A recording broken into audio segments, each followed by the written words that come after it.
Well, it's time now for French Connections, our weekly look at the intricacies of life in France with Florence Villeminot.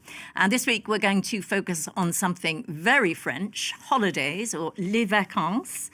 It must be said, no getting around it. French people do have this reputation for spending all of their time on holiday. Well, it certainly seems that way because compared to a lot of other countries, France is very generous when it comes to paid leave.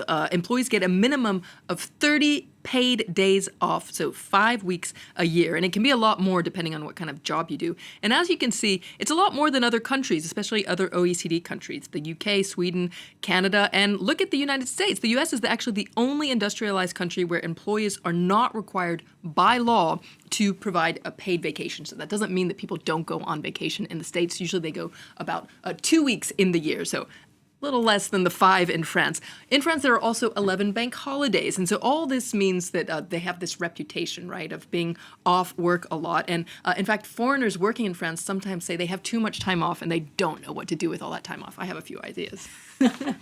And they should be thanking their ancestors for this, because I'm reading here, les congés payés, that's paid vacation, was voted into law in June 1936. It certainly was, and it was an initiative of something called the Front Populaire, which was a coalition of left-wing parties that was led by Léon Blum. So in 1936, employees working in France were granted 2 weeks off. And this was a real victory for the working class, a cultural revolution, a democratization of vacation, free time, and tourism. And the images from the summer of 36 are quite mythical, people discovering the beach for the first time. It really has gone down in history. Remember, a lot of these people had never been on vacation in their lifetime. Les loisirs, c'était le vélo, en grande partie.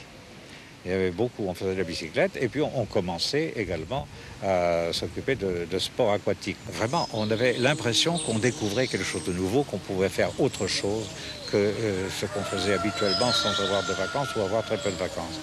Now, in the 50s, it went up to 3 weeks, 4 in the 60s, and ultimately 5 in the 80s. And a lot of people take most of their vacation in August, don't they, or July. And, those 2 months are really set aside for holidays, aren't they? Some of the country seems to shut down. Absolutely. I mean, if you've ever been to Paris in the summer, there aren't a lot of Parisians. In fact, some people say it's the best time to visit the capital because a lot of the locals are out of town.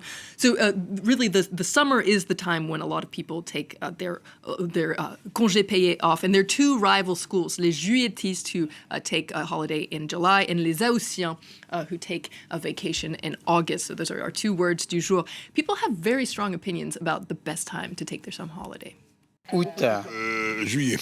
Pourquoi juillet? Parce que les jours sont plus longs, donc, et puis c'est plus agréable, il y a moins de monde. Il n'y a pas trop de monde encore. Et généralement, le temps est beau. On profite plus des activités, il y a moins de queues aux piscines, aux toboggans. Si on part en juillet, il y a un mois qui reste derrière, c'est un peu long. Donc août, ouais. On a passé le plus dur, on a passé le cap du mois de juillet.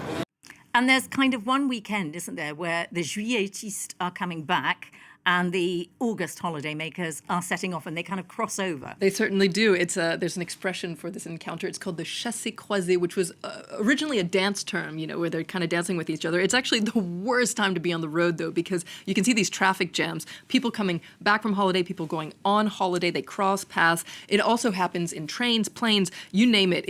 France essentially becomes one massive traffic jam. So if you can avoid traveling on that weekend, please do. And for French people, though, there is a law. You are not allowed to be bothered by your employer while you're on holiday. They take it really seriously. They certainly do because, as you said, it's part of the law. It's called the droit à la déconnexion, the right to disconnect, essentially. And has been part of the French labor code since 2017. So this is for people working in companies with more than 50 employees. So they have a right, basically, not to check their work email or work phones outside of office hours. So that means during the weekend or on vacation. And it also means that, when people are on vacation, they're really on vacation. They're not checking their work emails. So what do French people do on vacation? Well, some people are still very active and go hiking or take, all sorts of classes and everything. But a lot of people relish the art of doing nothing. In fact, French people love to use an Italian expression, far niente, which is essentially the art of enjoying all the small things in life. On se détend, on prend le soleil parce qu'il fait magnifique. Et puis après, on va aller visiter aussi des belles régions viticoles. Essentiellement la plage, se reposer, et puis on fera peut-être un peu de vélo. On travaille dur et après, c'est la récompense. Now, it is true that for kids, it's not quite such fun in France. You know, a lot of French children have to do homework on their holidays given by their parents. Absolutely. An estimated 4.5 million kids are forced to work on the traditional cahiers de vacances. So this is like a workbook for holidays. So it's a bunch of exercises to keep up speed during this very long summer break. And each grade has a corresponding booklet. You can see it here. Different publishing brands have different booklets. It's really a French institution, and it's been around since the first congés payés, so since the 1930s. So basically, you get to go on vacation, you also get to do some homework. You know, it is a French institution, but, you know, a lot of people are debating just how great they are, especially the kids. Il y aura une petite demi-heure, voire une petite heure de cahier de vacances. J'essaie de négocier pour pas en faire trop. C'est instructif et en même temps c'est des jeux, c'est pour ça que j'aime bien. Alors Patrice, qu'est-ce que tu penses des devoirs de vacances? Je pense que c'est un peu trop difficile et c'est un peu exagéré.